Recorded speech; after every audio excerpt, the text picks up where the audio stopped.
Hindi ko alam kung bakit ako nagising sa ganoong oras. Siguro dahil sa hangin na sumisingaw sa siwang ng pinto o dahil sa tunog ng maingat na mga yabag sa pasilyo. Ngunit bigla, sa gitna ng katahimikan ng gabi, narinig ko ang bawat salita, bawat pantig, na parang mga kutsilyong tumutusok sa aking puso. Nakakadiri si tatay.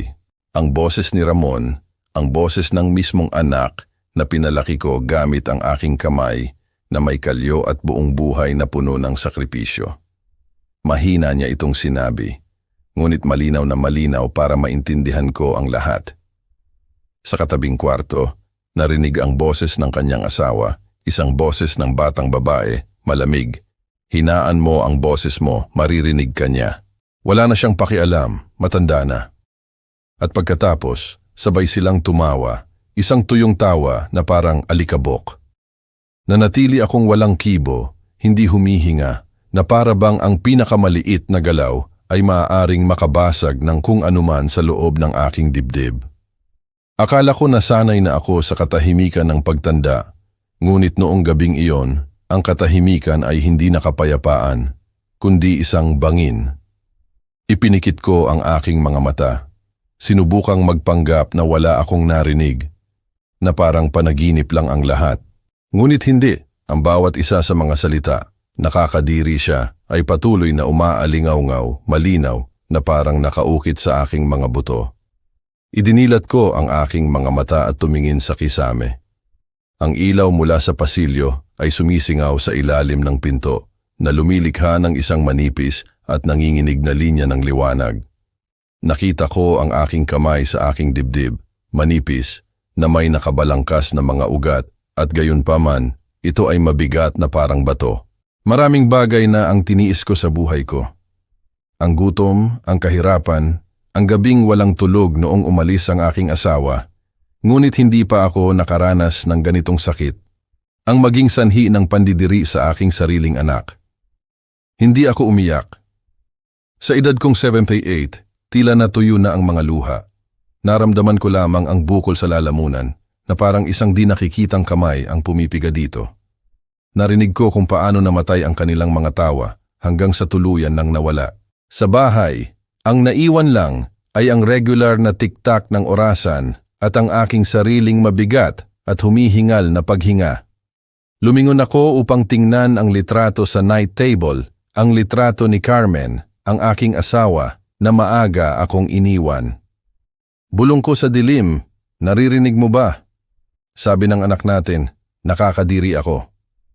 Humangin sa mga kortina na naging sanhi upang bahagyang mag-vibrate ang litrato. Naitanong ko sa sarili ko kung magiging iba ba ang mga bagay kung buhay pa siya. Siguro hindi, dahil minsan, kahit ibigay mo ang lahat, nagbabago ang tao. Nanatili akong nakahiga hanggang sa magsimulang lumiwanag ang langit. Hindi ako nakatulog.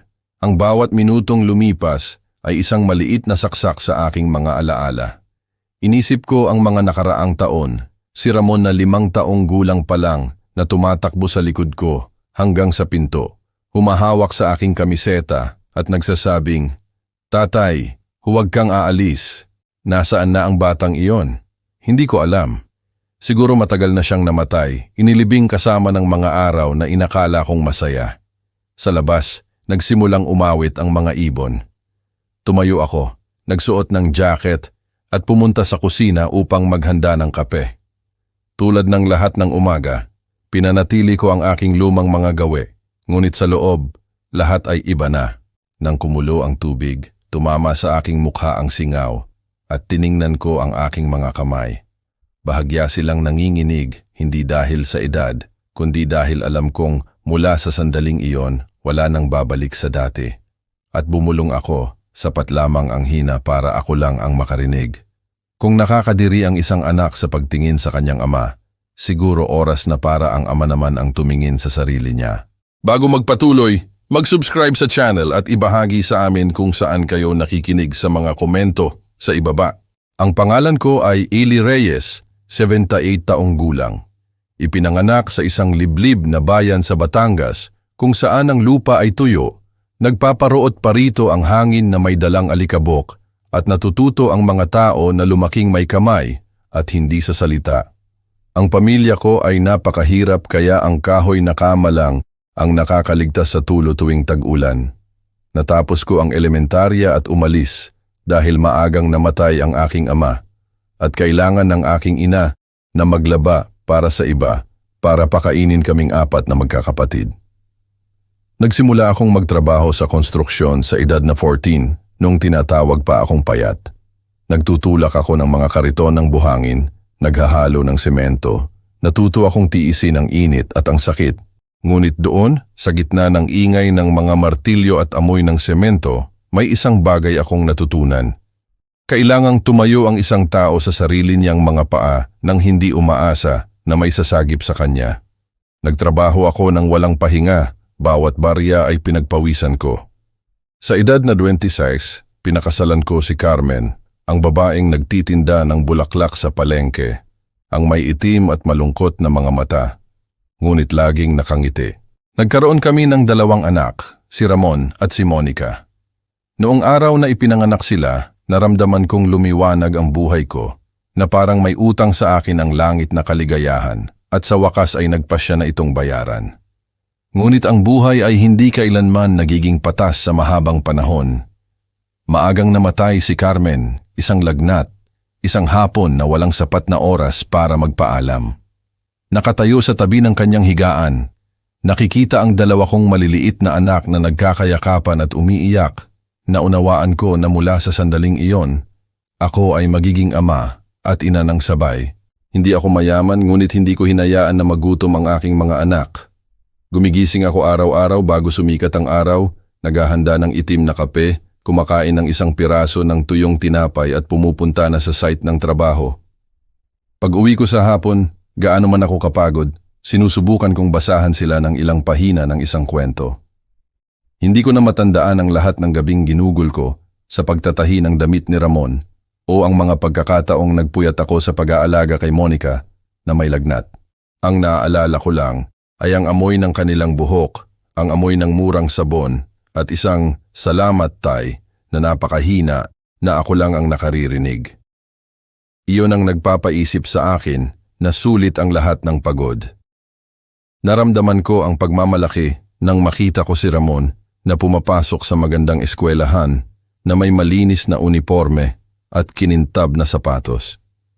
Ipinagyayabang ko siya sa aking mga kasamahan na sinasabi sa kanila na magiging engineer siya, hindi isang karpintero na tulad ko. Ipinagbili ko ang aking nag-iisang motorsiklo para bayaran ang kanyang huling taon sa kolehiyo at naaalala ko pa rin ang araw ng kanyang pagtatapos. Nakatayo ako sa dulo ng row ng mga upuan, basang-basa ang likod sa pawis, ngunit may ngiti na hindi maalis sa mukha ko. Iyon ang araw na inakala kong nasuklian ang lahat ng aking sakripisyo. At si Monica, ang aking bunsong anak, matamis at tahimik, nakahawig ng kanyang ina, laging sinasabi niya, "Tatay, ikaw ang pinakamalakas na tao sa mundo." Natatawa lang ako at sinasagot siya na isa lang akong tao na marunong magtiis.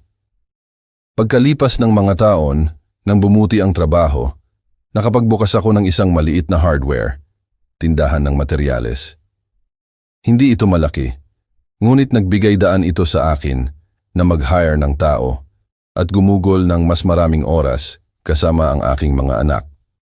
Nakabili ako ng aking unang bahay, ang parehong bahay na tinawag ni Ramon kalaunan na lumang palasyo. Para sa akin, hindi lang ito bubong, kundi bawat ladrilyo ng buong buhay ko.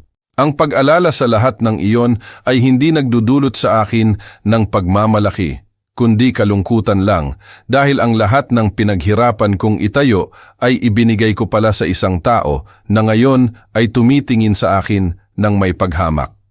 Ibinigay ko ang pag-ibig ng buong buhay sa isang tao na hindi marunong magbalik nito.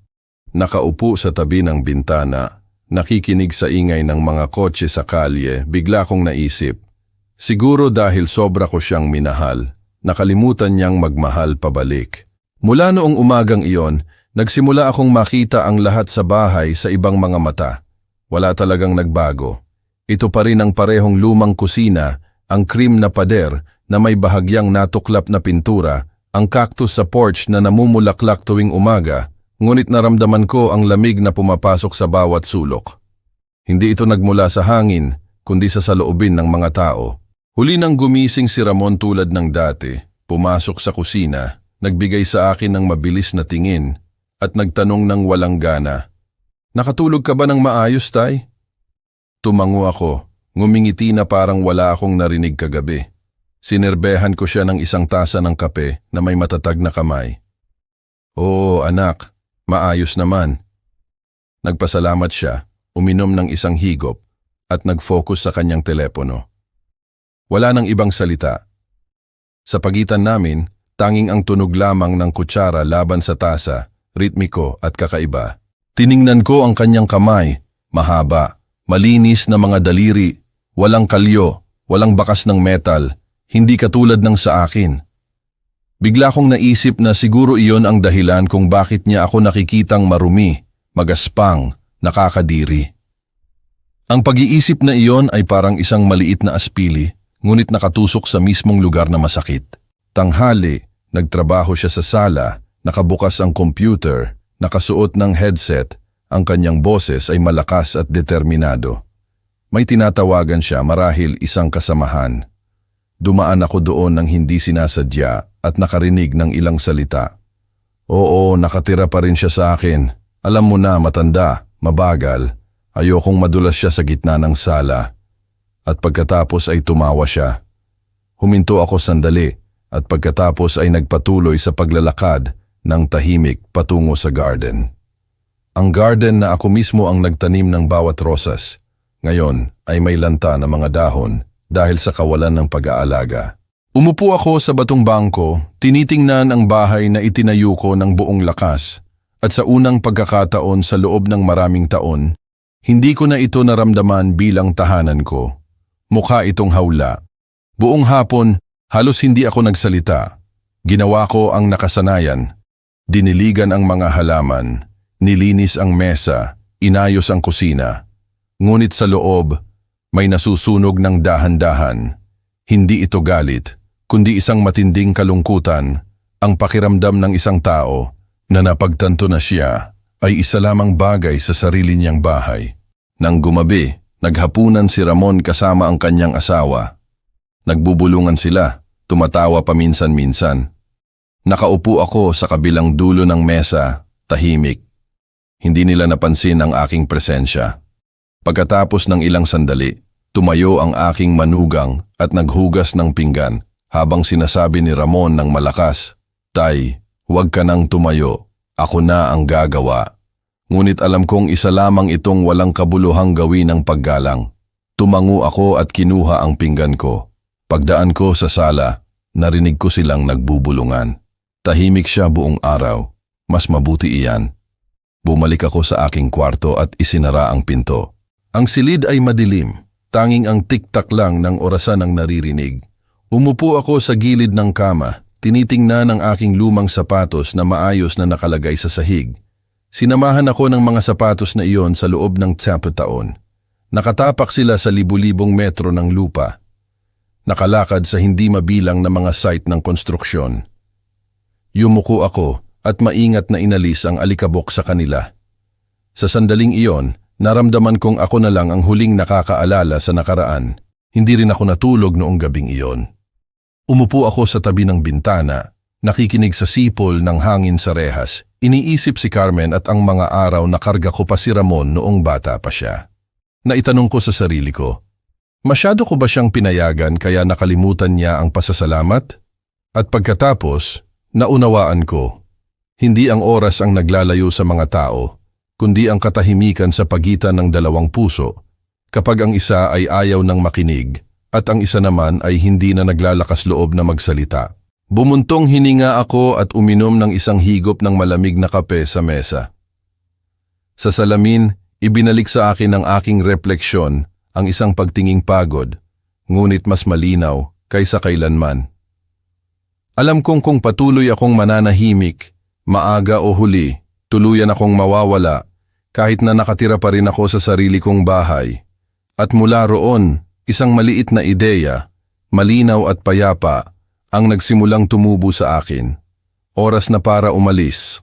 Kinabukasan, Mas maaga akong nagising kaysa karaniwan, isang lumang gawi, maghanda ng kape, buksan ang pinto para makapasok ang hangin, pakinggan ang paggising ng syudad. Ngunit sa pagkakataong ito, hindi kasing tindi ang aroma ng kape tulad ng dati. Marahil dahil nanlamig ang puso ko. Tumingin ako sa paligid sa kusina. Bawat bagay, bawat maliit na sulok binili ko. Ang wooden table na ito, ako mismo ang gumawa. Ang cabinet na iyon, pininturahan ko ng sarili kong mga kamay. Ngunit hindi nakita ni Ramon ang mga mantsa ng pintura sa aking mga kamay noon. Para sa kanya, lahat ay naroon na.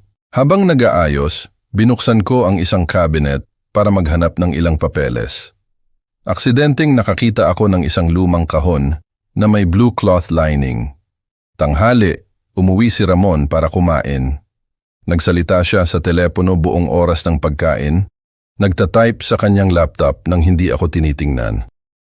Nakaupo ako sa tapat niya, tahimik, nakikinig sa bawat oo, hindi, sige, at pagkatapos ay, mag-uusap na lang tayo mamaya. Nang ibinaba niya ang tawag, mahina akong nagtanong, kumusta ang trabaho mo ngayon anak? Normal lang tay, marami akong ginagawa. Huwag kang mag-alala sa ganoong mga bagay, sagot niya nang hindi tumitingin. Tiningnan ko ang mukha niya, ang mukha ng isang matandang lalaki, isang estranghero. Walang bakas ng batang tumatakbo sa pinto para salubungin ako pag-uwi ko mula sa trabaho. Naalala ko ang mga pagkakataong nagpakasakit ako para sa kanya. Noong araw na nawalan siya ng trabaho, ipinagbili ko ang isang maliit na lupa sa labas ng lungsod para bayaran ang utang niya sa buwis. Sa isa pang pagkakataon, ibinigay ko sa kanya ang nag-iisang truck ng aking negosyo para makapagsimula siya ng sarili niyang negosyo. Naalala ko pa ang gabi na nagpuyat ako sa paghahanda ng isang business plan para iharap niya dahil sinabi niya, Tay, mas marami kang karanasan. Sa sandaling iyon, masaya akong nakatulong sa aking anak. Hindi ko alam na ang bawat isa sa mga pagkilos na iyon ay dahan-dahan akong ginagawang anino na nagpapaisip sa kanya na ang kanyang ama ay laging naroroon upang ayusin ang kanyang mga pagkakamali, mabuti man o masama. Ngayon, ang lahat ng iyon ay mga bakas na lang sa alaala ng isang matanda. Tiningnan ko ang aking mga kamay, ang mga daliri na nagtayo ng bahay, na nagkumot sa isang anak, at ngayon ay nanginginig lang kapag may hawak na tasa ng kape. Huminga ako ng napakahina na parang nagpapalaya ng isang bahagi ng nakaraan. Hapon, inayos ko ang aking kwarto. Bawat bagay ay may sariling kwento. Ang desk kung saan nagsusulat si Monica ng kanyang diary, ang unan na tinahi ni Carmen. Nilakbay ko ang bawat silid na parang nagpapaalam sa lahat. Nang huminto ako sa harap ng litrato ng aming kasal na kupas na, bumulong ako. Carmen, ginawa ko ang lahat ng makakaya ko. Siguro oras na para matutong bumitiw. Umupo ako sa kama, kinuha ang isang maliit na kwaderno at sumulat ng ilang linya.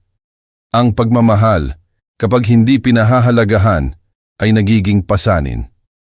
Marahil, ang pinakamapagpala kong magagawa para sa aking anak ngayon ay ang mawala sa buhay niya. Isinara ko ang kwaderno at tumingin sa bintana, kung saan nawawala na ang liwanag ng hapon.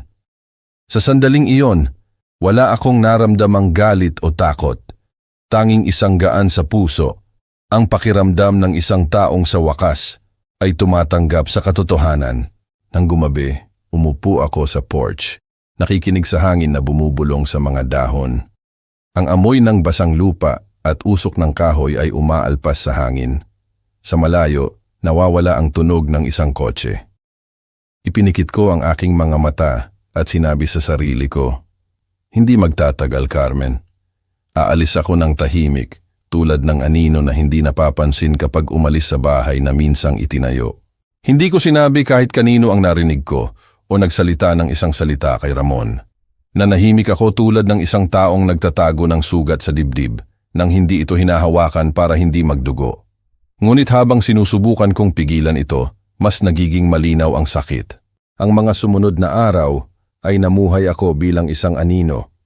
Ginagawa ko ang lahat tulad ng dati, sa parehong oras, sa parehong rutina. Maghanda ng kape, magwalis sa bakuran, diligan ang mga halaman, magluto ng tanghalian. Ngunit wala na ang kaluluwa ko doon. Isang umaga, habang naghuhugas ako ng tasa, nakita ko ang aking refleksyon sa tubig, ang puting buhok, ang pagod na mga mata, at sa likod ko ang malawak na bahay na minsan kong pinangarap na magkaroon. Naalala ko na noong bata pa ako, inakala kong sa isang matibay na bubong, hindi kailanman maghihirap ang aking mga anak na poprotektahan ng mga pader ng ladrilyo ang pag-ibig. Nagkamali ako. Nakalimutan ko na ang tahanan ay kung nasaan ang pagmamahal. Kung hindi, 4 na pader lang ito na walang laman. Hapon huli nang umuwi si Ramon. Pumasok siya sa bahay na nagsasalita sa telepono na may malamig na tingin ng isang estranghero. Binati ko siya at tumangulang siya nang hindi tumitingin sa akin. Nanatili akong nakatayo. Nakikinig kung paano isinara ang pinto ng kanyang kwarto. Sa sandaling iyon, may nabasag sa loob ko ng bahagya, walang ingay, tulad ng lamat sa isang salamin. At sa crack na iyon, nakita ko ang isang katotohanan ng malinaw. Ang pagmamahala ng isang ama at anak ay maaaring mamatay ng tahimik. Noong gabing iyon, kinuha ko ang maliit na kwaderno na laging ginagamit ko sa pagsusulat ng mga bagay tungkol sa trabaho at binuksan ang isang bagong pahina. Sumulat ako, kapag hindi na kailangan ng isang anak ang kanyang ama, hindi na kailangang pilitin ang sarili na manatili para ipaalala sa kanya. Kapag ang pag-ibig ay naging pasanin, ang pag-alis ay isa ring paraan ng kabutihan. Isinara ko ang kwaderno, inilagay ito sa isang drawer, at nanatiling nakaupo ng tahimik sa loob ng mahabang panahon. Ang kwarto ay madilim, tanging ang hangin lang ang naririnig na nagpapagalaw sa mga kurtina. Inisip ko si Carmen. Minsan nakikipag-usap pa rin ako sa kanya na parang malapit siya. Carmen, tawag ko sa mahinang boses. Ginawa ko ang lahat ng makakaya ko. Pinalaki ko ang anak natin para maging isang mabuting tao, ngunit hindi na niya ako nakikita. Sa dilim, ang litrato sa mesa ay bahagyang nag-vibrate at ang dilaw na liwanag ay nagbigay ilaw sa kanyang mukha na parang tumango siya. Kinabukasan, nagsimula akong mag-impake ng aking kakaunting gamit. Hindi dahil gusto kong tumakas, kundi dahil kailangan kong ayusin ang aking kaluluwa para makaalis. Nagtipon ako ng ilang damit, ilang papeles, isang litrato ni Carmen at ang lumang relo ng aking ama. Sapat lang para sa isang matanda na naghahanap na makita ulit ang kanyang kapayapaan. Hapon nang umalis si Ramon, nilakbay ko ang bawat kwarto. Ang bahay ay may ilaw, ngunit walang init. Hinawakan ko ang mga pader, ang maliliit na crack na ako mismo ang naglagay ng masilya, at naisip ko ng tahimik, siguro oras na talaga. Wala akong naramdamang galit o puot o naramdaman na ako ay isang bigo. Isang simpleng bagay lang ang naramdaman ko. Oras na para bawiin ko ang aking dignidad. Kapag napagtanto ng isang ama na tinitingnan siya ng kanyang anak ng may paghamak, hindi niya dapat panghawakan ang pag-ibig na iyon dahil hindi na iyon pag-ibig. Hindi ako natulog noong gabing iyon. Umupo ako sa porch na pinagmamasdan ng liwanag ng buwan sa mga baldosa. Ang isang banayad na simoy ay nagdala ng amoy ng basang lupa. Huminga ako ng malalim at naramdaman ang isang kakaibang kalmado. Wala nang luha, tanging isang payapang determinasyon. Umalis sa lugar na ito, hindi para tumakas, kundi para magsimulang muli. Bulong ko sa kawalan, Carmen, aalis na ako. Sa pagkakataong ito, hindi ito para sa trabaho, kundi dahil kailangan kong mabuhay ang natitirang bahagi ng aking buhay bilang isang tao, hindi bilang isang anino sa sarili kong bahay. Kinabukasan, nang sisikat pa lang ang araw sa mga bubong, binuksan ko ang bintana, hinahayaang pumasok ang hangin kasama ng amoy ng basang lupa at ng hasmin sa porch. Ang bahay ay kakaiba ang katahimikan. Tanging ang tulo lang ng kape at ang tibok ng puso ko ang naririnig, ritmiko at mabigat. Tumingin ako sa paligid, nararamdaman na parang bawat bagay ay pinagmamasdan ako. Ang wooden chair na itinayo ko gamit ang aking mga kamay, ang lumang cabinet na may gasgas na ginawa ni Monica noong bata pa siya, ang may mantsa na pader na laging ipinapangako kong ipipinta ulit. Lahat ay humihinga ng nakaraan, ngunit hindi na ito akin. Sinerbehan ko ang kape sa isang tasa na may bahagyang panginginig sa kamay. Naisip ko ang gabing iyon, ang kinabukasan at ang lahat ng darating. Tila nakaayos na ang lahat sa loob ko, walang pagmamadali, walang takot.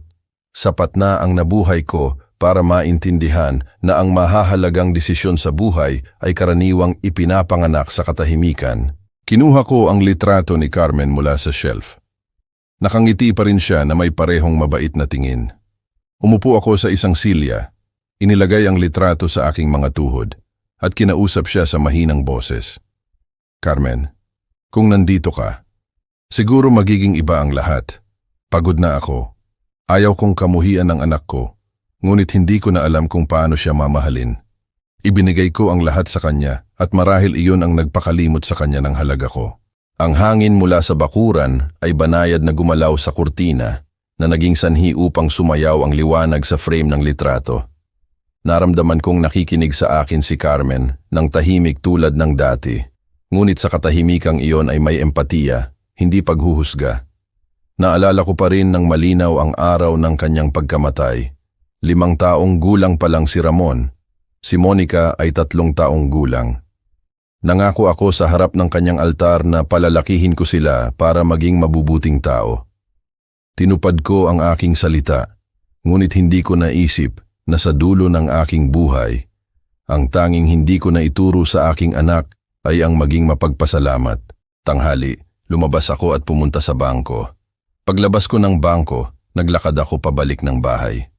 Sa daan, dumaan ako sa lumang tindahan ng mga materyales kung saan ako naging customer sa loob ng maraming taon.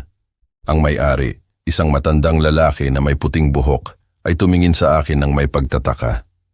Mang Eli, ang tagal ninyo nawala, ano ang maipaglilingkod ko sa inyo? Ngumiti ako ng bahagya.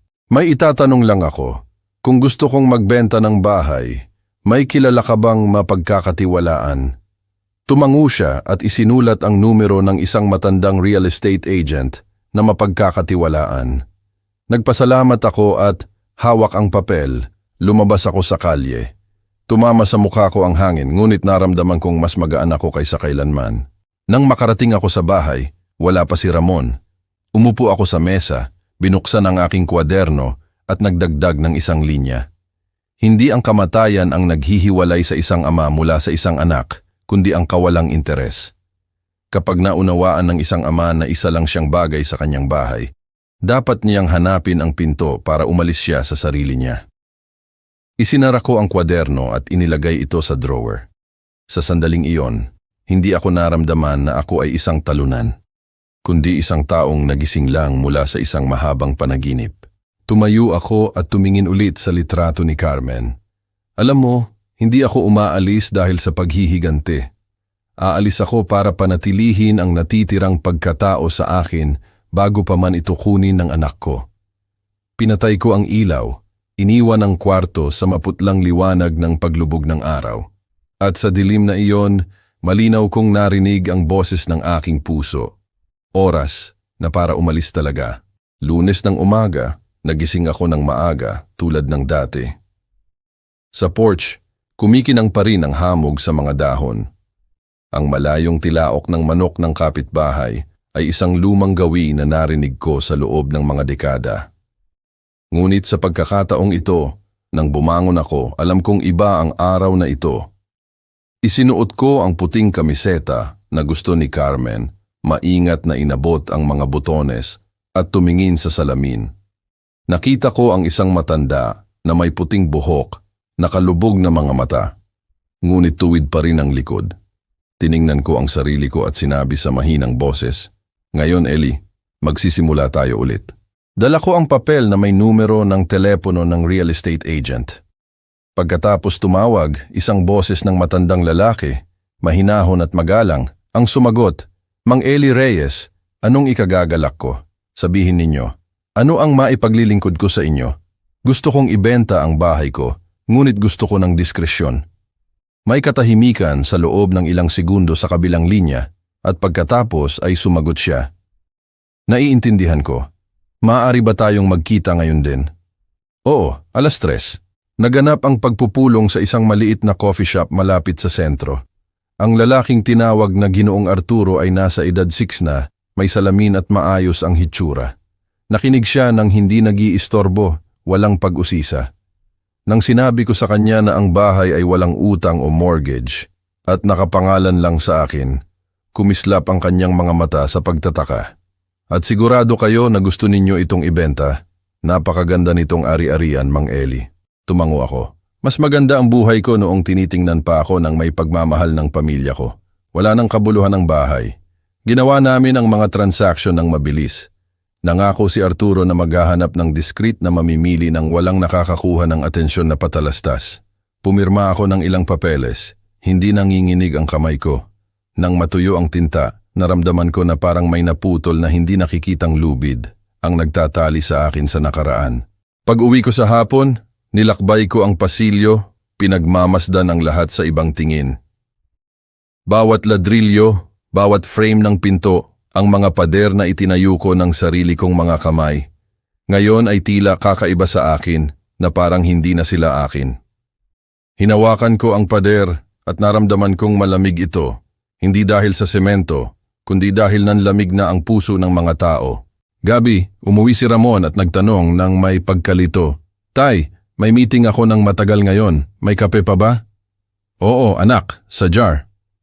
Sinerbehan ko siya, pinagmamasdan siya ng tahimik. Hindi niya napansin na iba ang tingin ko o nakita man lang ang calling card ng real estate agent sa mesa sa tabi ng isang liham na hindi pa naipadala. Pagkatapos ng hapunan, umupo ako sa porch.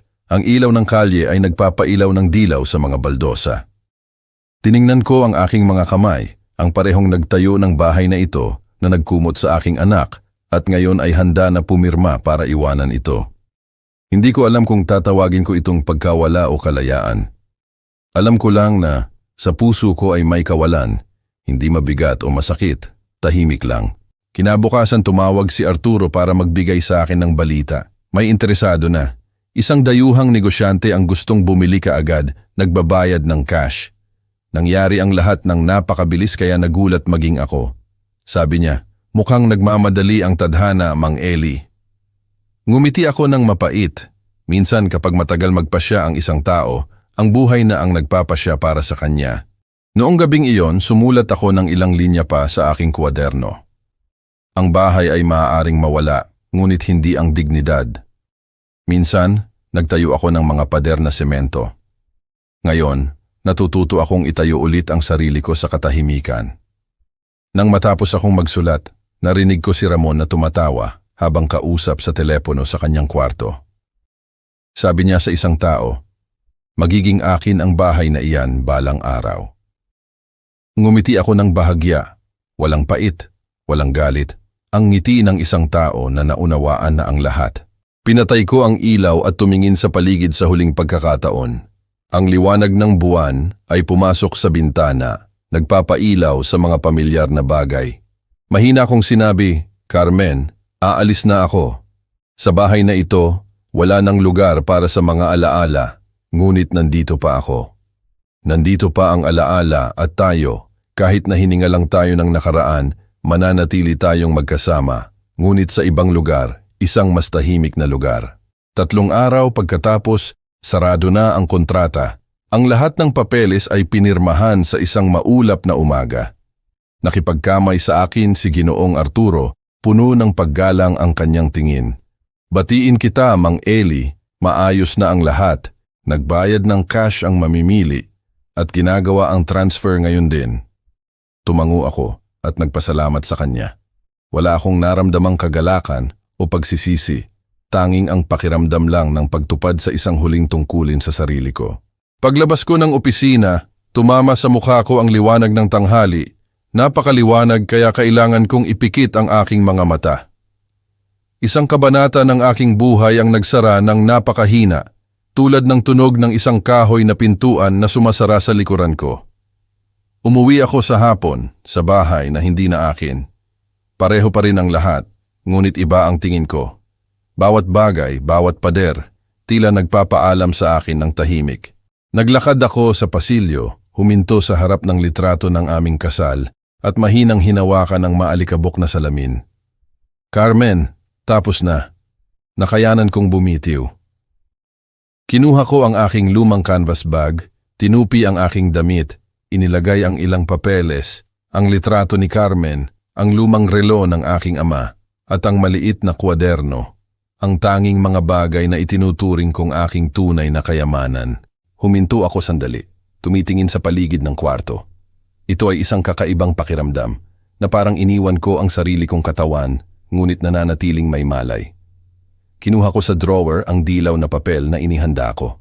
Ipinatong ko ang ballpen at dahan-dahang sinulat ang bawat letra ng maingat, ng hindi nanginginig. Huwag kang mag-alala, anak. Hindi mo na kailangang magpanggap pa. Umalis na ang kinahihiya mo. Mag-ingat ka, Ramon. Sana, balang araw, maintindihan mo na ang pag-ibig ay hindi minamana. Pinaghihirapan itong makuha. Tinupi ko ang papel, inilagay ito sa isang dilaw na sobre, iniwan ito sa mesa ng dining room, at naglagay ng isang maliit na bato sa ibabaw para hindi liparin. Tumingin ako sa paligid sa huling pagkakataon.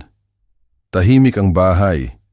Ang liwanag ng paglubog ng araw ay pumasok sa bintana na naging sanhi upang kumislap ang mga butil ng alikabok. Naalala ko ang araw na natapos kong itayo ang bahay na ito. 10 taong gulang si Ramon, 7 si Monica, at buhay pa si Carmen. Noong araw na iyon, kumain kami sa unang pagkakataon sa isang sala na walang pinto. Pumasok ang hangin na may amoy ng sariwang lime. Naisip ko na ito ang simula ng isang masayang buhay.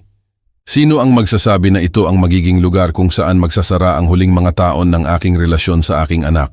Lumabas ako sa porch, isinara ang pinto gamit ang susi nang hindi lumingon. Sa kalye, naglalakad ang mga tao nang nagmamadali. Dahan-dahan kong kinaladkad ang aking maleta, nakikinig sa tunog ng mga gulong sa sidewalk. Ang bawat pagliko ay isang bigat na inilabas sa aking puso. Sa kanto, huminto ako at huminga ng malalim. Sa harap ko ang bus stop. Sumakay ako sa unang bus na patungo sa sentro. Sa bus, umupo ako sa tabi ng bintana at tumingin sa labas. Lumalayo ang syudad. Ang mga ilaw nito ay sumasalamin sa salamin. Inilagay ko ang aking kamay sa bulsa ng aking jacket kung saan nakalagay ang resibo ng transfer. Ang patunay na ang lahat ay akin na at akin lang. Bumaba ako sa huling stop at sumakay ng isa pang bus patungo sa airport. Binili ko ang tiket 2 araw bago, one-way lang, walang balikan, papuntang Cebu City. Walang nakakaalam, walang nagtanong. Umupo ako sa waiting area, pinapanood ang mga tao na nagpapaalam sa isa't isa nang may mabilis na mga yakap habang ako ay mayroon lang akong maleta at isang puso na kasinggaan ng ibon. Nang lumipad ang eroplano, tumingin ako sa bintana. Ang syudad ay dahan-dahang lumiliit hanggang sa mawala. Sa sandaling iyon, wala akong naramdamang kalungkutan, tanging isang kakaibang kapayapaan na parang sa unang pagkakataon sa buhay ko ay nakahinga ako ng malalim. Ipinikit ko ang aking mga mata ng dahan-dahan at sinabi sa sarili ko, "Anak, hindi ako umaalis dahil sa galit, kundi dahil sa pag-ibig. Dahil may mga pag-ibig na para panatilihin ay kailangan mong hayaan na umalis." Lumapag ang flight sa Cebu City bandang 9:00 ng gabi. Isang kakaibang syudad na may tuyong hangin at amoy ng metal. Kinaladkad ko ang aking maleta sa isang taxi at hiniling sa driver na dalhin ako sa sentro. Wala akong eksaktong address. Alam ko lang na mayroong ilang maliliit, murang at tahimik na mga pension house doon. Huminto kami sa harap ng isang lumang karatula na gawa sa kahoy na may natuklap na pintura. Pension House ang Pag-asa. Mukhang ironic ang pangalan, ngunit siguro isa rin itong senyales. Kumatok ako sa pinto. Isang matandang babae na nasa edad 60 ang nagbukas, tumingin sa akin mula ulo hanggang paa at pagkatapos ay ngumiti ng mabait. "Naghahanap kayo ng kwarto, Mang?" "Oo, maliit ngunit tahimik." Tumango siya at ginabayan ako sa isang makipot na pasilyo. Ang kwarto ko ay nasa 2nd palapag. Ito ay maliit, may beige na pader, isang kama, isang mesa, at isang bintana na nakatingin sa isang eskinita. Inilapag ko ang maleta sa sahig at huminga ng malalim. Sa unang pagkakataon sa loob ng maraming taon, nasa isang lugar ako na walang alaala. Noong gabing iyon, hindi ako nag-ilaw. Nanatili akong nakahiga, nakikinig sa ingay ng mga kotse sa kalye, ang malayong tahol ng isang aso. Sa isip ko, narinig ko ulit ang boses ni Ramon. Nakakadiri si tatay. Ang tawa niya, ang tawa ng aking manugang. Naisip ko na makakaramdam ako ng sakit ngunit hindi, pagod lang. Sabi ko sa mahinang boses sa dilim. Carmen, nagawa ko. Umalis na ako. Kinabukasan, maaga akong nagising. Binuksan ko ang bintana at isang malamig at malinaw na liwanag ang pumasok sa kwarto. Naghanda ako ng kape sa isang maliit na electric coffee maker. Ang aroma ng kape ay humalo sa simoy ng umaga, nagpapaalala sa akin ng napakaraming nakaraang taon. Hindi ko alam kung paano magsisimulang muli sa aking edad.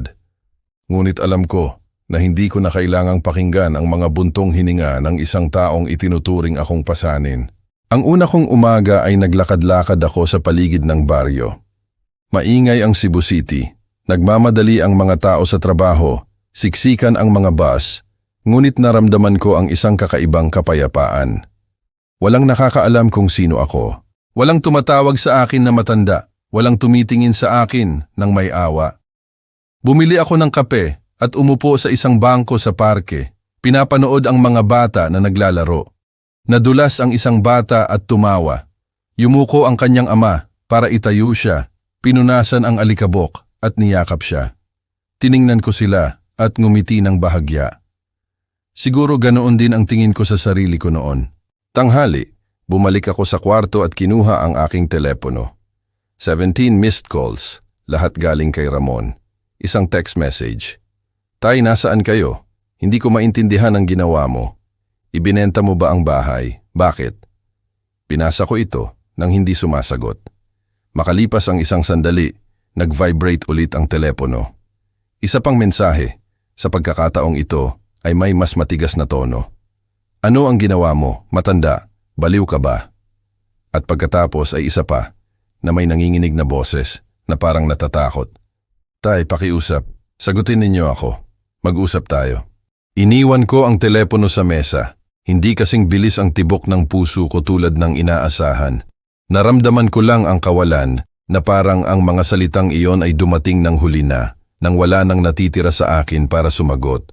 Binalutan ko ang telepono ng isang tuwalya, pinatay ito at inilagay sa maleta.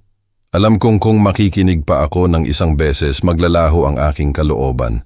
Gabi, naglakad-lakad ako sa paligid ng pension house. Ang mga street light ay nagkulay dilaw sa kalye at ang amoy ng bagong lutong tinapay ay umaalpas sa hangin. Narinig ko ang mga matatanda na tumatawa sa isang tindahan ng abarotes, ang musika mula sa isang maliit na bar, at napagtanto ko na kahit na mag-isa ako, buhay pa ako. May hininga pa ako, may mga binti pa ako, at may karapatan pa akong pumili ng kapayapaan para sa sarili ko. Pagbalik ko sa aking kwarto, sumulat ako ng ilang linya sa aking kwaderno. Anak, tatawag ka, magagalit ka, iiyak ka, at pagkatapos ay makakalimutan mo. At magsisimula akong muli dahil minsan, para panatilihin ang pag-ibig, kailangan mong matutong lumayo dito. Iniwan ko ang ballpen at tumingin sa kisame kung saan ang mahinang liwanag ay sumisingaw sa maliit na bintana. Ang ingay ng mga kotse sa kalye ay unti-unting nawala. Ipinikit ko ang aking mga mata ng dahan-dahan at sa sandaling iyon, naramdaman ko ang puso ko na payapa. Ang pambihirang kapayapaan na hinanap ko sa buong buhay ko.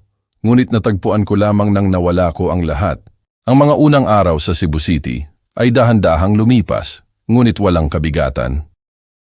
Araw-araw, gumigising ako kapag ang langit ay maulap pa. Naghahanda ako ng isang tasa ng itim na kape at umuupo sa tabi ng bintana para tingnan kung paano pinupuno ng liwanag ang kalye. Narinig ko ang sigaw ng nagtitinda ng tamales. Ang chirp ng preno ng bus, ang mga boses ng mga bata na tumatawag sa kanilang mga nanay. Ang mga tunog na iyon, na tila walang kabuluhan, ay nagpaparamdam sa akin na buhay ako, kahit na walang nakakaalam ng pangalan ko o naghihintay sa akin sa bahay. Isang hapon, habang nakaupo ako sa maliit na bakuran ng pension house, umupo sa tabi ko ang isang matandang lalaki, nakasandal sa isang lumang tungkod na gawa sa kahoy. Mayroon siyang parisukat na mukha, isang maliwanag na tingin at isang kalat-kalat na puting balbas. Mukha siyang taong matagal nang nabuhay. Nagsalita siya sa isang malalim at mabagal na boses. ang boses ng isang taong sanay makipag-usap sa oras. Bago ka rito, hindi ba? Oo, kararating ko lang ilang araw na ang nakalipas. Ako si Roque. Nakatira ako sa room 7. Ngumiti ako. Ellie, ikinagagalak kitang makilala, Mang Roque. Nag-usap kami bilang dalawang estranghero na nakakahanap ng kaunting init sa gitna ng isang malamig na syudad. Lumubog ang hapon. Nanatili kami roon nang hindi nagsasalita. Pumasok ang hangin sa mga crack ng pader. Nagdadala ng amoy ng halumigmig mula sa ulan na paparating. Sa katahimikang iyon, bigla kong naramdaman na kumakalma ang puso ko. Matagal na akong hindi nakikipag-usap sa isang tao nang hindi nagbibigay ng paliwanag, nang hindi nagpapatunay ng kahit ano. Mula sa araw na yon, naging magkaibigan kami ni Roque. Sa umaga, karaniwan siyang kakatok ng mahina sa pinto ko. Kape, Tay? At laging sumasagot ako, sige. Umupo kami sa isang sulok ng porch. Bawat isa ay may tasa ng kape. Pinapanood ang kalye na gumigising. Nagmamadali ang mga tao sa trabaho. Tumatawa ang mga estudyante. Lumiwanag ang langit at sa maikling sandaling iyon, naramdaman kong mas payapa ako kaysa kailanman. Minsan, nag-uusap kami tungkol sa aming mga anak. Sabi niya, ang mga anak ay hiram lang, Ellie. Pinalaki natin sila, pinakain, ngunit hindi sila atin. Ang iba ay bumabalik, ang iba ay nawawala. Tumangulang ako. May mga katotohanan na hindi kailangang pagtalunan, kailangan lang tanggapin. Gabi, karaniwan akong nagsusulat sa aking kwaderno. Bawat pahina ay naglalaman lang ng ilang linya, ngunit iyon lang ang paraan ko para panatilihin ang isang bahagi ko. Ka-8 araw sa Cebu City. Hindi pa rin ako nasanay sa kalungkutan, ngunit hindi na ako natatakot dito. Dito, walang nakakaalam na ako ang ama ng isang tao at walang humahamak sa akin dahil sa edad ko. Ako lang si Ellie at sapat na iyon. Isang tanghali, habang naglalakad ako sa isang maliit na palengke malapit sa pension house, nakita ko ang isang grupo ng mga bata na naglalaro ng soccer sa ilalim ng araw. Nadulas ang isang bata at nakalmot ang kanyang tuhod, dumugo ng bahagya. Mabilis akong lumapit upang tulungan siyang tumayo. Tumingin siya sa akin na may itim at malinaw na mga mata at ngumiti. Salamat, tatay. Natigilan ako dahil sa ngiting iyon. Nakita ko sandali ang Ramon ng aking kabataan. Ang parehong mga mata, ang parehong tawa. Bago siya naging ibang tao dahil sa oras at ambisyon. Noong gabing iyon, bumalik ako sa aking kwarto, sinerbahan ko ang sarili ko ng isang tasa ng kape at umupo sa isang maliit na silya na gawa sa kahoy. Ang hangin mula sa kalye ay pumasok ng mahina ngunit matindi. Sabi ko sa mahinang boses, Carmen, siguro may swerte pa ako dahil sa kakaibang lugar na ito ay nakahanap ako ng kaunting init mula sa mga tao na walang relasyon ng dugo, walang tali. Uminom ako ng isang higop ng kape at nagdagdag ng isang linya pa sa aking kwaderno. Minsan ang pamilya ay hindi kung saan ka ipinanganak, kundi kung saan ka pinakikinggan ng walang paghuhusga. At napagtanto ko na ang kapayapaan ay wala pala sa anumang lugar. Dumarating lang ito kapag huminto ka sa paghihintay na maintindihan ka ng isang tao. Isang umaga, habang nakaupo ako kasama si Roque sa porch na umiinom ng kape, dinala sa akin ng may-ari ng pension house ang isang puti at makapal na sobre. Para sa inyo, Mang Ellie, dumating kanina, sabi niya bago umalis. Nakilala ko ang sulat kamay sa sobre, maayos, malamig, na may pangalan ng isang law firm. May masama akong kutob. Binuksan ko ito at dahan-dahang binasa ang bawat linya. Sa pamamagitan nito, inaabisuhan kayo ng intensyon na questionin ang pagbebenta ng ari-arian na matatagpuan sa...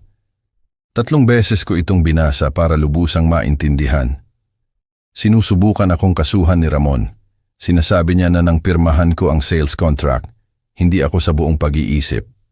Ibig sabihin, ulianin na ako, na hindi ako conscious sa mga ginagawa ko.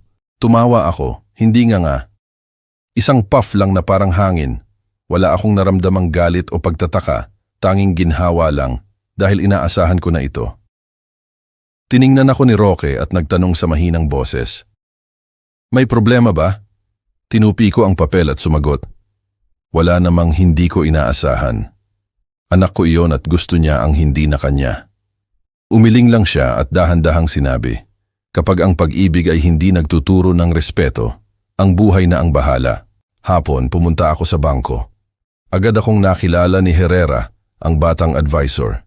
Ibinigay ko sa kanya ang isang kopya ng mga dokumento at sinabi ko, kailangan ko ng certified copies ng lahat ng transaction at isang medical certificate mula sa doktor ko. Iyong in-archive natin. Agad niyang naunawaan at tumango. Legal na problema, Mang Eli? Hindi. Mga katotohanan lang na kailangang isulat. Bago ko ibenta ang bahay, ginawa ko ang lahat ayon sa batas. Mayroon akong medical certificate na nagpapatunay ng aking ganap na kalinawan ng pag-iisip, isang video ng pagpirma sa harap ng notaryo, at maging isang deklarasyon na ako mismo ang nagbasa, malinaw at artikulado. Lahat ay na-archive, hindi ako nag-aalala. Kinabukasan, tumawag ako sa law firm na nasa sobre.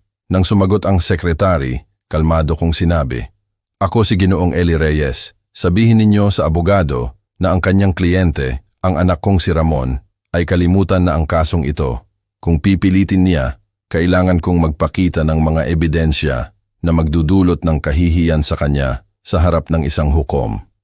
Nanahimik siya sa loob ng ilang segundo at pagkatapos ay sinabi lang, ipaparating ko po, sir. Binaba ko ang telepono. Sa kwarto, ang liwanag ng hapon ay pumasok ng pahilis sa bintana, nagpapailaw sa tasa ng kape na umuusok pa rin. Tumawa ako ng mag-isa, hindi dahil sa tagumpay, kundi dahil napagtanto ko na sa unang pagkakataon sa buhay ko ay natuto akong ipagtanggol ang sarili ko nang hindi kailangang sumigaw. 3 araw pagkatapos, wala nang mga liham o tawag. Ngunit isang gabi, nang i-on ko ang telepono para tingnan ang balita, kumurap ang screen. 20 bagong mensahe. Ramon. Binuksan ko ang isa. Ito ay ang kanyang boses. Humihingal. Pagod. Tay, hindi ko alam na ginawa ninyo ang lahat ng iyon. Hindi ko inakalang aalis kayo ng ganyan. Ang tungkol sa pandidiri ay isang katangahan. Patawarin ninyo ako. Bumalik na po kayo, pakiusap. Pinakinggan ko ito hanggang sa dulo at pinatay ang telepono. Hindi ako umiyak. Nanatili lang akong walang kibo, nakatingin sa bintana sa kumukurap na mga ilaw ng syudad. Naisip ko ang mga salita ni Roque. May mga sugat na hindi gumagaling sa hustisya, kundi sa distansya. Nagdagdag ako ng isang linya pa sa aking kuwaderno. Anak, may mga tawad na hindi kailangang pakinggan dahil kapag nanlamig na ang puso ng isang ama, katahimikan lang ang natitira. At ang katahimikan ay isa ring sagot. Pagkatapos ay isinara ko ang kuwaderno at sinerbahan ang sarili ko ng mas maraming kape. Sa labas, ang gabi sa Cebu City ay napakatahimik, kaya maririnig mo ang bahagyang bulong ng hangin sa mga bubong. Sa unang pagkakataon sa loob ng maraming taon, naramdaman kong matatag ako, hindi dahil sa nanalo ako laban sa sinuman, kundi dahil sa wakas ay pinili ko ang kapayapaan para sa sarili ko. Isang linggo pagkatapos, nakaupo ako sa porch ng pension house na nagsusulat ng ilang linya sa aking kuwaderno nang bahagyang nag-vibrate ang lumang telepono. Matagal na itong patay, ngunit sa araw na iyon, hindi ko alam kung bakit. Binuksan ko ito para tingnan ang oras. Sa screen lumabas ang isang hindi kilalang numero. Balak ko itong balewalain, ngunit pinigilan ng isang hunch ang aking kamay. Sinagot ko, Tay, natigilan ako. Ang matamis at nanginginig na boses na iyon, hindi ako maaaring magkamali. Si Monica iyon, ang anak ko. Tay, nandyan po ba kayo? Tumagal ng ilang segundo bago ko nahanap ang sarili kong boses. Oo, anak, nandito ako. Nagkaroon ng mahabang katahimikan sa pagitan namin. Isa sa mga katahimikan na umiiral lang sa pagitan ng dalawang tao na matagal nang nahiwalay, ngunit nagmamahalan pa rin. Pagkatapos, nagsimula siyang umiyak. Napakahirap ninyong hanapin, walang nakakaalam kung nasaan kayo. Ayaw sabihin ni Ramon. Sinabi niya lang sa amin na ibinenta ninyo ang bahay at naglaho. Dahan-dahan akong nagtanong sa tahimik na boses. At sinabi ba niya sa iyo kung bakit ko ginawa? Sabi niya nagkaroon kayo ng krisis. na hindi na kayo maayos. Ngumiti ako ng bahagya. Siyempre, mas madaling sabihin iyon kaysa tanggapin ang katotohanan na nahimik si Monica. Pagkatapos ay sinabi niya sa nagambalang boses, "Tay, wala akong alam, sumpa ko. Ngunit naghihinala ako. Hindi na siya ang dating siya sa loob ng ilang oras. Nagiging mayabang, malamig." "Alam ko anak, hindi mo na kailangang ipaliwanag." Narinig ko ang isang buntong hininga sa kabilang linya at sa kanyang boses. Nakita ko ang isang bagay na matagal ko nang hindi naririnig kay Ramon. Katapatan. Nagpatuloy si Monica sa mas mababang tono, ngunit matatag. "Tay, gusto ko kayong makita. Kailangan ko kayong yakapin. Laging nagtatanong si Emiliano tungkol sa inyo." Ang pangalang iyon ang nagpahinto sa tibok ng puso ko. Emiliano, ang apo ko, ang anak ni Monica. Naalala ko na ipinanganak siya sa isang araw ng ulan at karga ko siya. Napakaliit, may amoy ng gatas. Nag-alinlangan ako. Ang isang bahagi ko ay gustong makita ulit ang anak ko. Ngunit ang isa naman ay natatakot na magulo ulit ang lahat. Natatakot akong makarinig ng mas maraming dahilan, makakita ng mga tingin ng awa, ngunit pinalambot ako ng boses ni Monica. "Hindi ko hinihiling na bumalik kayo, Tay. Gusto ko lang kayong makita, tingnan sa mata, at sabihin, salamat dahil buhay pa kayo." Bumuntong hininga ako. "Sige anak, ngunit ikaw lang ang pumunta." "Oo Tay, pangako ako lang." 3 araw pagkatapos, naghihintay ako sa kanya sa bus stop malapit sa pension house. Huminto ang isang taxi, bumaba si Monica. Hindi siya gaanong nagbago. Ang tingin lang niya ay mas mature. At may kaunting Carmen sa kanya. Isang malambot at tahimik na kalungkutan. Nang makita niya ako, kinagat niya ang kanyang labi at tumakbo sa akin. "Tay!" Niyakap niya ako ng mahigpit. Ito ay isang mahaba, nanginginig na yakap na parang gusto niyang ayusin ang lahat ng sirang taon. Wala akong sinabi. Inilagay ko lang ang aking kamay sa kanyang likod at pinalo siya ng bahagya. Umupo kami sa isang maliit na coffee shop na malapit.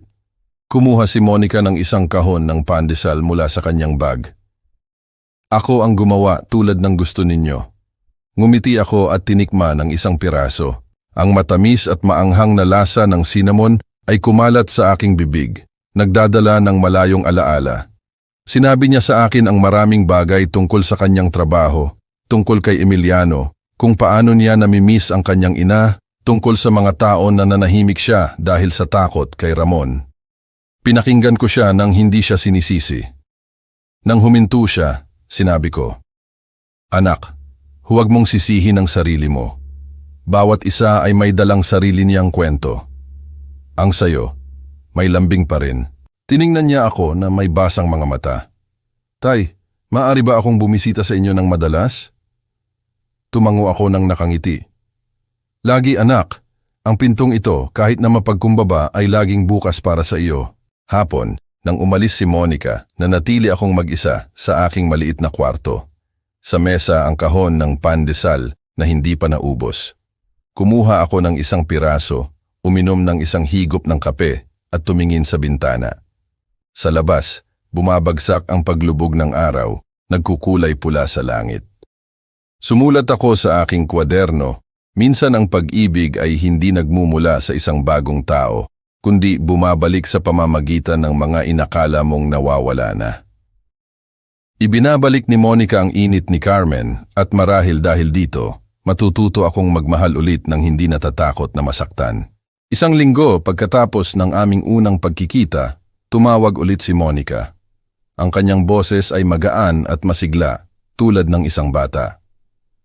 "Tay, sa Sabado, pupunta ako kasama ang isang taong gustong makilala kayo." Ngumiti ako, hula ko agad. "Emiliano?" "Oo," sabi niya, gusto niyang makita ang lolo Eli niya. Sabado ng umaga, malinaw ang langit. Maaga akong gumising, inayos ang kwarto, nilinis ang mesa at naglagay ng 2 tasa ng kape at isang baso ng gatas.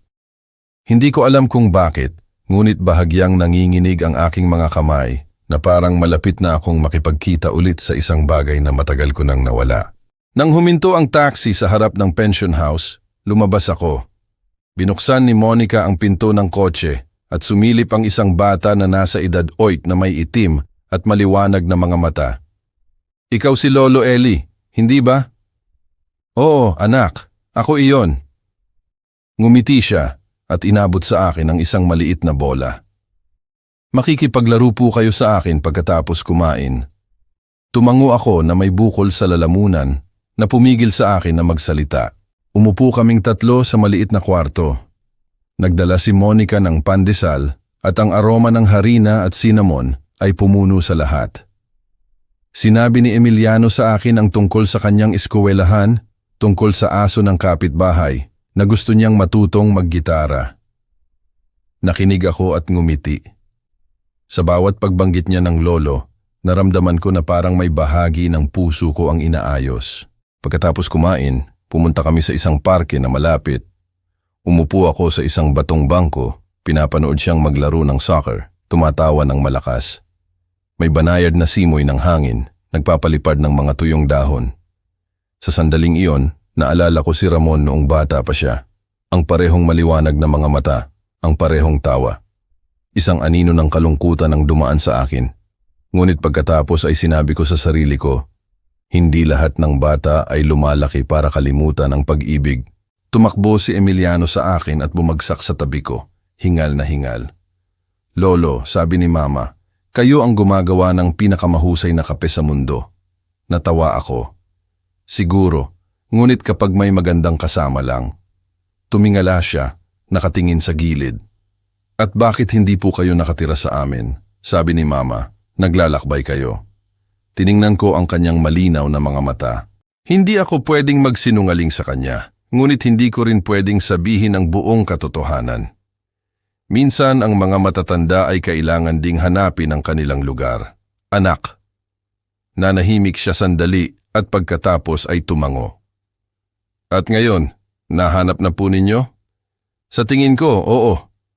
Ngumiti siya at bigla akong niyakap. Isang maliit, mainit, at tapat na yakap. Nang gumabi, sinabi ni Monica na oras na para umalis. Ayaw ni Emiliano. Hinawakan niya ang kamay ko ng mahigpit. Maaari po ba akong bumalik, Lolo? Siyempre, kahit kailan mo gusto. Nang mawala sila sa paningin, nanatili ako sa pinto sa loob ng matagal, nakatingin sa maalikabok na kalye. Sa bangko, naiwan ang kanyang maliit na bola. Kinuha ko ito, inalis ang alikabok, at inilagay sa tabi ng bintana. Hindi ako natulog noong gabing iyon. Umupo ako at sumulat sa aking kwaderno na may nanginginig, ngunit matatag na sulat kamay. Ngayon tinawag ulit akong lolo. Minsan ang buhay ay kumukuha ng isang anak at nagbabalik ng isang apo. Bilang isang paraan ng pagpapaalala sa iyo na ang pag-ibig ay hindi namamatay, nagbabago lang ito ng anyo. Isinara ko ang kwaderno, nakikinig sa hangin sa labas. Hindi na ako nag-iisa. Sa puso ko, isang maliit na tagsibol ang nagsimula pa lang. Mula nang makita ako ni Monica at Emiliano, nagkaroon ng bagong ritmo ang buhay ko. Ang mga hapon ng Sabado ay hindi na lumipas sa matagal na katahimikan. Dumating sila, nagdadala ng mga tawa, ang amoy ng pandesal, at ang aroma ng sabon sa buhok ng isang bata. Karaniwang tumatakbo si Emiliano sa maliit na bakuran, tumatawa ng malakas habang ako, nakaupo sa isang silya, ay pinapanood ang ina at anak na parang nakikita ko ang isang bahagi ng aking nawawalang buhay na ibinalik sa akin. Isang araw, inanyayahan ako ni Roque na sumama sa kanya sa community center. Sabi niya nag-oorganisa sila ng mga meeting para sa mga matatanda, naglalaro ng chess, nagkukwento, nagbabahagi ng mga karanasan sa buhay. Nag-alinlangan ako. Matagal na akong hindi napupunta sa maraming tao at ang isang bahagi ko ay natatakot pa rin na makita ng mga tao ang isang matanda na inabandona ng kanyang anak. Ngunit sinabi ni Roque, minsan, kapag ikinuwento mo ang buhay mo, nagbibigay ka ng lakas ng loob sa iba na hindi pa naglalakas loob na magsalita. Inisip ko ito buong gabi at sa wakas ay pumayag ako. Hapon, isinuot ko ang pinakaluma kong kamiseta, kinuha ang aking kwaderno at pumasok sa isang maliit na meeting room. May higit sa 20 tao ng iba't ibang edad na nakaupo sa paligid ng isang round table. Nagkukwento sila tungkol sa pagtanda, tungkol sa mga anak na nakatira sa malayo, tungkol sa kalungkutan, Ang iba ay tumatawa, ang iba ay umiiyak. Nang dumating ang turn ko, tumayo ako na bahagyang nanginginig ang mga kamay. Ako si Eli Reyes. Nagsimula ako sa humihingal na boses at ibinenta ko ang bahay ko dahil narinig kong sinabi ng anak ko na nakakadiri ako. Nanahimik ang kwarto. Narinig ko ang bahagyang kaluskos ng isang wooden chair. Sinabi ko ang aking kwento ng walang pagmamadali, walang drama, tulad ng isang taong nag-aalis ng tinik sa kanyang puso. Nagsalita ako tungkol sa aking buhay ng pagtatrabaho, tungkol kay Carmen, kay Ramon, tungkol sa gabing narinig ko ang mga salitang iyon at ang desisyon kong umalis ng tahimik. Sa bawat pangungusap, naramdaman ko na parang humahangin sa isang lumang sugat, masakit. Ngunit sa parehong oras ay pinapatuyo ito. Nang matapos ako, walang nagsalita. Isang maliit na matandang babae na may puting buhok, tumayo, niyakap ako at sinabi sa mahinang boses, "Salamat, Mang Eli. Sinabi ninyo ang nararamdaman ng marami at nanahimik lang." At pagkatapos ay pumalakpak ang buong silid. Hindi ito maingay na palakpak, kundi malambot, tapat. Sa sandaling iyon, napagtanto ko na hindi ako nag-iisa. Hindi ako ang tanging nakalimutan ng kanyang mga anak. May napakaraming matatanda tulad ko na nakaupo sa dilim ng kanilang lumang bahay, na nagnanais na pakinggan sila ng isang tao kahit isang beses. Gabi, pag-uwi ko, umupo ako sa pinto at sumulat sa aking kwaderno. Ngayon nagsalita ako ng may nanginginig na boses, ngunit may puso sa kamay. Hindi ko ikinuwento ang buhay ko para kaawaan, kundi para ipaalala sa mga nananahimik na ang magmahal ay hindi ang magtiis at ang respeto ay ang tanging utang na hindi dapat kalimutan ng mga anak. Isinara ko ang kwaderno, nakikinig sa malayong tunog ng mga kotse sa kalye. Hindi na kasing bigat ang puso ko. Alam kong tama ang ginawa ko, hindi ang harapin ang anak ko, kundi ang tumayo sa sarili ko. Noong gabing iyon, ang hangin sa porch ay humangin ng kasinghina ng kamay ni Carmen na humahaplos sa aking buhok. Ngumiti ako, uminom ng isang higop ng kape at naisip, siguro, sa wakas natuto akong magsalita ng hindi kailangang sumigaw. At sa bulong ng hangin tila narinig ko ang isang sagot. Ganyan gumagaling ang isang puso, Eli, nagsasalita ng may dignidad. Lumipas ang oras at ang Cebu City ay dahan-dahang naging tahanan ko. Nasanay ako na pumunta sa palengke sa umaga para bumili ng tinapay, sa hapon ay uminom ng kape kasama si Roque, at sa gabi ay sumulat ng ilang linya sa aking kwaderno bago matulog. Tuwing weekend, bumibisita sina Monica at Emiliano, nagdadala ng mga tawa, amoy ng cinnamon at isang simpleng kaligayahan. Akala ko natagpuan na ng buhay ko ang kapayapaan, ngunit ang buhay ay bihirang manatiling tahimik sa mahabang panahon. Isang hapon, nag-isa lang si Monica na dumating. Pagkapasok pa lang niya, nakita ko na ang bigat sa mukha niya. Iniwan niya ang kanyang bag sa mesa at umupo ng tahimik sandali. "Tay, may kailangan akong sabihin sa inyo, ngunit mangako kayo na hindi kayo magagalit." Tumango ako ng bahagya. "Sabihin mo, anak." Huminga siya ng malalim. "Si Ramon po, hindi siya maayos, talagang hindi maayos. Sinibak siya sa trabaho." Nanahimik ako. Nagpatuloy si Monica sa mabagal na boses. "May audit. Nakakita sila ng mga anomalya. Itinatanggi niya, ngunit alam ng lahat na siya iyon. Desperado siya." Tumingin ako sa bintana. Ang huling liwanag ng araw ay nagpapailaw sa aking mga kamay na nanginginig, hindi dahil sa takot, kundi dahil sa awa. Awa para sa isang anak na hindi marunong huminto sa tamang oras. Nagtanong ako sa mahinang boses. "At ano ang tingin mo na dapat kong gawin?" Yumuko si Monica. "Wala po, tay. Gusto ko lang na malaman ninyo. Hindi niya ako inutusan na pumunta, ngunit alam ko kung paano siya. Kapag nakikipaglaban siya, umaatake siya." Tumango ako, naunawaan ko agad. Laging ganyan si Ramon. Kapag nawawalan siya ng kontrol, naghahanap siya ng masisisi. At kadalasan, ako ang taong iyon. Noong gabing iyon, hindi ako nakatulog. Lumabas ako sa porch at umupo para tingnan ang may bituin na langit ng Cebu City. Naalala ko ang bawat yugto ng aking buhay, ang mga taon ng nakakapagod na trabaho para palakihin ang aking mga anak, ang mahabang gabi na walang kasama kundi ang tunog ng hangin. Bumuntong hininga ako. May mga anak na mahal natin ng buong kaluluwa. Ngunit ang pag-ibig na iyon ay hindi makakaligtas sa kanila dahil hindi nila kailangan ng pag-ibig, kailangan nila ng mga kahihinatnan. Kinabukasan, bumisita si Roque. Maikli kong sinabi sa kanya ang tungkol kay Ramon. Nakinig siya at pagkatapos ay sinabi, "Huwag mo na siyang pasanin, Ellie. Ang mga magulang ang nagtuturo, ang buhay ang nagtutuwid." Ang pariralang iyon ay umaling-awngaw sa ulo ko buong araw. Gabi, binuksan ko ulit ang aking kwaderno at sumulat. Hindi ako galit sa anak ko, ngunit hindi ko na siya ililigtas dahil kung patuloy akong mag-uunat ng kamay, hindi siya kailanman matututong tumayo sa sarili niyang mga paa. Minsan ang kabutihan ay dapat ding magkaroon ng limitasyon. Bumalik si Monica 2 araw pagkatapos. Sabi niya sinusubukan ni Ramon na makipag-ugnayan sa akin. Humihingi sa kanya na magbigay ng mensahe. Nagtanong lang ako, hiningi niya bang makialam ka? Oo, ngunit hindi ko gagawin. Sa tingin ko, sa wakas ay bumababa na siya. Tiningnan ko ang anak ko at hinawakan ang kanyang kamay. Anak, kung pupunta siya, huwag mong buksan ang pinto ng hindi nag-iisip.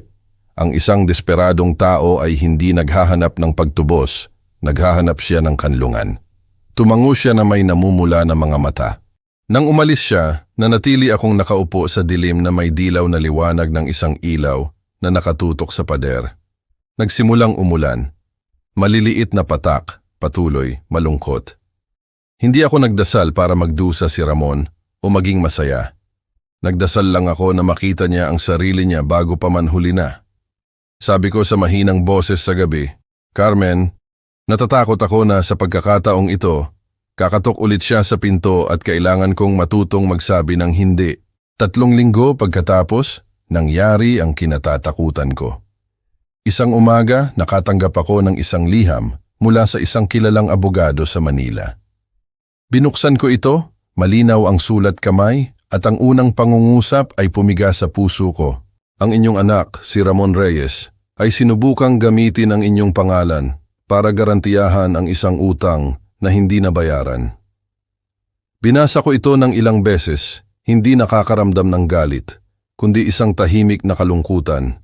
Lumabas na kahit na nawala na ako, patuloy pa rin si Ramon na sinisubukang kaladkarin ako sa kanyang gulo. Hindi ako nagalit. Naawa lang ako sa isang tao na nawala na pati ang karangalan nang hindi niya napapansin.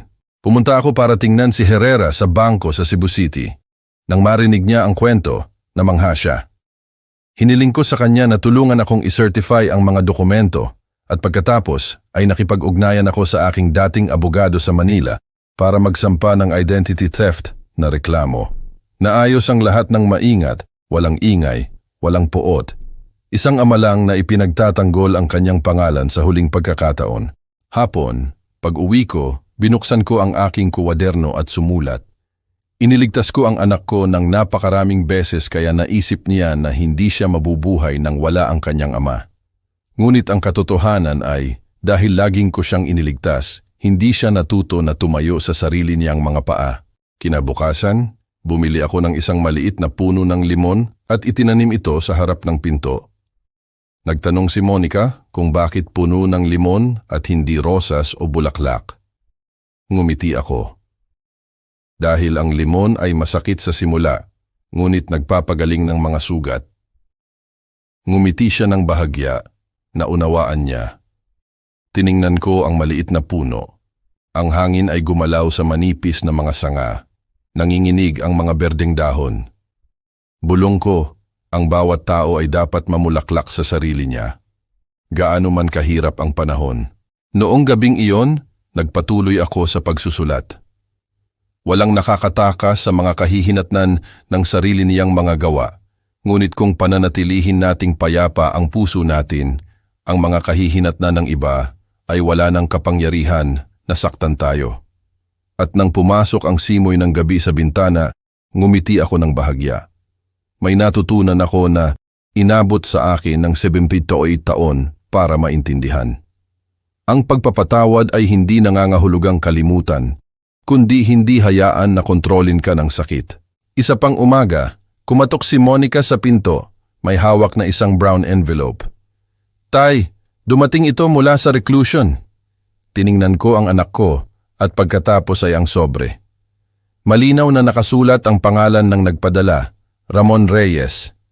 Nanahimik ako sa loob ng ilang segundo bago ito buksan.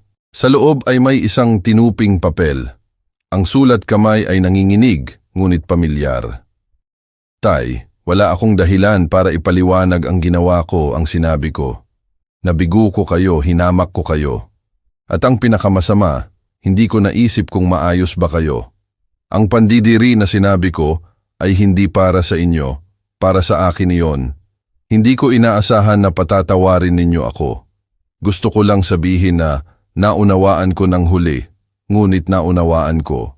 Natapos kong basahin, tinupi ang liham at hindi ako umiyak. Tumingin lang ako sa bintana kung saan ang unang liwanag ng umaga ay nagpapailaw sa maliit na puno ng limon sa porch. Dahan-dahang gumalaw ang mga dahon at isang patak ng hamog ang bumagsak sa lupa. Alam kong hindi iyon ang aking luha, kundi ang luha ng buhay na bumabagsak sa mismong oras na dapat itong bumagsak. Noong gabing iyon, sumulat ako sa aking kwaderno, ang pagpapatawad ay hindi laging nangangahulugang muling pagbubukas ng pinto. May mga tao na mapapatawad mo lang sa malayo para makita nila ulit ang sarili nila sa dilim. Inilagay ko ang liham ni Ramon sa isang drawer sa ilalim ng litrato ni Carmen. Kita mo, sa wakas na unawaan niya. Huli na, ngunit mas mabuti ang pag-unawa kaysa wala. At naramdaman kong mas magaan ang puso ko, hindi dahil sa kaligayahan, kundi dahil sa wakas ay nagkaroon ng hugis ang katapusan. Pagkatapos ng lahat, nagsimula akong mag-isip tungkol sa kinabukasan, hindi sa akin, kundi sa kay Emiliano. Tinawag ko si Monica at sinabi ko sa kanya ng malinaw, "Anak, gusto kong magbukas ng educational fund para sa bata." Nagulat siya. "Talaga po, Tay?" "Oo, hindi ko ito ilalagay sa pangalan mo o sa akin. Ito ay magiging legal na may untouchable financial guardian hanggang sa siya ay mag-18 taong gulang." Umiyak si Monica. "At kung malaman ni Ramon?" Ngumiti ako ng bahagya. "Hayaan mong malaman niya. Hindi ako may utang sa kanya ng paliwanag. May utang lang ako sa bata ng isang bagay na mas mahusay kaysa katahimikan. Pumunta ako sa bangko at ginawa ang mga transaksyon. Bawat pirma ay iginuhit ko ng may katiyakan na parang inaamin ko sa buhay na may karapatan pa akong lumikha ng isang bagay na mabuti. Noong gabing iyon, pag-uwi ko, kinuha ko ang aking kwaderno at sumulat. Minsan nagtayo ako ng bahay para sa anak ko. Ngayon, nagtatayo ako ng kinabukasan para sa apo ko. Ang bubong ay maaaring maibenta, ngunit ang isang halimbawa ng marangal na buhay ay mananatili magpakailanman." Bumisita si Emiliano kinabukasan, nakita niya akong nag-aalaga ng puno ng limon at tumakbo para tulungan akong diligan ito. Tumingala siya na may dalisay ng ngiti. "Lolo, mabango ang amoy ng limon." Ginulo ko ang kanyang buhok at sinabi sa mahinang boses, "Oo, anak, amoy ng bagong buhay." Nang umalis si Monica at ang apo ko, nanatili ako sa porch, pinagmamasdan ang puno ng limon na kumikinang sa ilalim ng araw. Ang hangin ay nagdala ng banayad na aroma ng citrus. Sabi ko sa mahinang boses para sa sarili ko, "Carmen, ginawa ko ang lahat ng makakaya ko. Siguro ito ang paraan ng pagmamahal ng isang ama, ang pagtigil sa pagliligtas sa kanyang anak para magtanim ng pag-asa sa kanyang apo." Pagkatapos ay sinulat ko ang huling linya ng araw na iyon. Ang lantana, hayaan itong mahulog. Ang lunti pa, hayaan itong lumaki. At ako, sa wakas natuto akong magmahal nang hindi kailangang panatilihin. Isang hapon, sa simula ng tag-ulan, ang kumatok sa aking pinto ay hindi si Monica o si Roque, kundi ang nanay ni Ramon, ang babaeng pinaghiwalayan ko mga dekada na ang nakalipas. Mas matanda na siya kaysa sa naalala ko, may puting buhok at mukhang naghihirap. Hindi siya tumingin ng direkta sa aking mga mata, sinabi lang niya sa mahinang boses, "Galing ako kay Ramon." Inanyayahan ko siyang pumasok at naghanda ako ng kape para sa kanya. Umalpas ang singaw sa gitna ng siksik na katahimikan. Pagkatapos ng ilang sandali, kumuha siya ng isang tinuping papel mula sa kanyang bag. "Hiniling niya na ibigay ko ito sa inyo. Nasa isang shelter siya sa ibang estado. Sabi niya nagbago na siya. Kinuha ko ang papel, nakilala ang pamilyar na sulat kamay at maingat itong binuksan. Tay, sa pagkakataong ito, hindi ako sumusulat para humingi ng kahit ano. Gusto ko lang sabihin na naunawaan ko ng huli, ngunit naunawaan ko. Naging ako ang taong sinumpa kong hindi ako magiging at ang pinakamasama, sa inyo ko ito nagawa. Ngayon alam ko na wala na akong karapatan na maging bahagi ng buhay ninyo. Ngunit gusto kong malaman ninyo na ang lahat ng itinuro ninyo sa akin ay sa wakas ay umabot sa akin. Nasaan man kayo, nais ko sa inyo ang kapayapaan. Salamat Ramon. Tinupi ko ang papel, ngunit sa pagkakataong ito, hindi ko ito inilagay sa drawer. Iniwan ko ito sa mesa, sa tabi ng tasa ng kape na nanlamig at tumingin sa porch. Ang ulan ay nagsisimulang bumagsak ng mahina, patuloy, na parang may nagbabasa ng isang tula sa aking puso. Hindi ko alam kung nagbago na talaga si Ramon o sinasabi lang niya ito para humingi ng tawad. Ngunit hindi na iyon mahalaga dahil sa unang pagkakataon, sa bawat isa sa kanyang mga salita, hindi ko nakita ang anino ng kayabangan, tanging ang tunay niyang sarili. Pagod, nagsisisi at hubad. Sabi ko sa mahinang boses, Carmen, naririnig mo ba? Sa wakas natuto na siyang humingi ng tawad. Nag-ilaw ang kidlat sa langit, sumasalamin sa litrato sa pader. Uminom ako ng isang higop ng kape at ang mapait na lasa ay naging matamis. Siguro hindi dahil sa asukal, kundi dahil lumambot ang puso ko. Sumulat ako sa aking kwaderno, kapag yumuko ang taong nanakit sa iyo, hindi mo kailangang tapakan siya para manalo. Sapat na ang ngumiti at bumitiw, iyan ang sagot ng isang matanda sa buhay. Gabi, nagilaw ako ng isang maliit na kandila at inilagay ito sa tabi ng liham. Hindi ako nagdasal, ipinikit ko lang ang aking mga mata at bumulong. Ang iyong landas ay hindi na paralel sa akin, anak. Ngunit sana dalhin ka nito sa isang lugar kung saan matututunan mo ang nakalimutan kong ituro sa iyo. Ang pasasalamat. Hayaan kong masunog ang kandila hanggang sa maubos.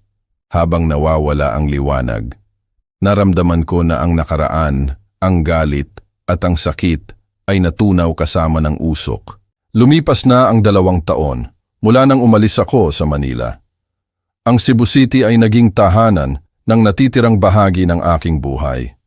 Ang maliit na kwarto na inarkila ko ay akin na ngayon. Binili ko ito gamit ang isang bahagi ng pera na natira sa pagbebenta ng aking lumang bahay. Ako mismo ang nagpinta ng mga pader, nagtanim ng mas maraming bulaklak, nagtayo ng isang mababang bakod na gawa sa kahoy at nagbitin ng isang dobleng hamok sa ilalim ng puno ng limon na ngayon ay namumulaklak. Sa umaga, gumigising ako sa pagsikat ng araw, naghahanda ng kape, nakikinig sa awit ng mga ibon at ang puso ko ay kasinggaan ng hangin. Hindi ko kailangan ng marami, tanging isang tahimik na paghinga at isang bagong araw para mabuhay. Si Monica ay patuloy na bumibisita sa akin tuwing linggo kasama si Emiliano. Ang bata ay 10 taong gulang na, mas matangkad, matalino at magalang. Tinutulungan niya akong magwalis sa bakuran, kumuha ng mga nahulog na limon at pagkatapos ay umuupo para makinig sa aking lumang kwento. Isang araw nagtanong siya, Lolo, bakit hindi po kayo nagagalit sa tatay ko? Ngumiti ako at tumingin sa asul na langit dahil natutunan ko na ang galit ay hindi nagtutuwid. Pinapagod lang nito ang kaluluwa. Tumango siya na parang naintindihan niya. Hapon, umiinom kami ng kape ni Monica at nag-uusap tungkol sa kanyang trabaho, tungkol sa maliit na bake shop na dahan-dahang umuunlad. Mas ngumingiti na siya. Ang kanyang tingin ay hindi na kasing lungkot tulad ng unang araw na nagkita kami ulit. Tinitingnan ko ang aking anak at isang tahimik na kalmado ang pumuno sa aking puso. Nawala ako ng isang anak, ngunit ibinalik sa akin ng buhay ang 2 magagandang kaluluwa, sina Monica at Emiliano. Isang araw, habang bumabagsak ang paglubog ng araw, umupo ako sa hamok at sinulat ang huling mga linya sa aking lumang kwaderno. Dati iniisip ko na ang hustisya ay ang gawin na magdusa ng doble ang nanakit sa iyo. Ngayon naiintindihan ko na ang tunay na hustisya ay ang mamuhay ng payapa nang wala na siyang kapangyarihan na saktan ka.